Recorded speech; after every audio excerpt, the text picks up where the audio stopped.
အားလုံးပဲမင်္ဂလာပါရှင်ဒီနေ့မှာတော့စစ်ဆက်အရတာနဲ့စားလို့ကောင်းတဲ့ထိုင်းပြည်လက်စားတော့ပြုလုပ်နည်းကိုအလွယ်တကူနဲ့လှုပ်ရှားလို့ရအောင်မျှဝေပေးလိုက်ပါမယ်ရှင်လိုအပ်တဲ့ပတ်ဝန်းပစ္စည်းများတံပြတ်တီညုတ်တီမိုးကော်ဖီထုပ်နန်းနံပင်ဥနီကြက်သွနီပုံအတိုင်းလေးဖြတ်ထားပြီးပါပြီရှင်ပြီးရင်တော့ရေကိုစူအောင်တဲပြီးပင်လယ်စာများပြုတ်ပေးလိုက်ပါမယ်ပင်လယ်စာများကိုနှစ်သက်ရာရော73နိုင်ပါတယ်ရှင်ပင်လယ်စာများအနှဲငယ်ကြက်လာပြီးလို့ရှိရင်မိုးနဲ့ကော်ဖီထုပ်ထည့်ပြုတ်လိုက်ပါမယ်ရှင်ပင်လယ်စာများအလွန်မကြက်စေရန်တက်တီးပြုတ်ပါအရန်ကြက်သွားလို့ရှိရင်မာသွားတက်နိုင်ပါတယ်ရှင်ပြုတ်ပြီးရင်ဆယ်ထားပေးပါ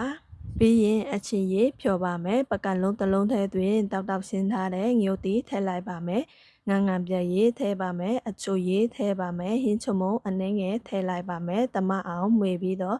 တံပြာတီညစ်ထည့်လိုက်ပါမယ်ရှင်တံပြာတီကတော့အရင်နဲ့လို့၃လုံးထည့်လိုက်ပါတယ်ရှင်ပြီးရင်တမအောင်မှွေပေးပါမယ်အယက်တာမိကြည့်ပါမယ်ရှင်နည်းနည်းပေါ်နေလို့ငန်းငန်းပြရေးထည့်လိုက်ပါမယ်အယက်တာကြတော့တငယ်ချင်းစိတ်ကြိုက်တယ်လို့ပြုတ်ပင်ပါအယက်တာအဆင်ပြေပြီလို့ရှင်ပြုတ်ထားတဲ့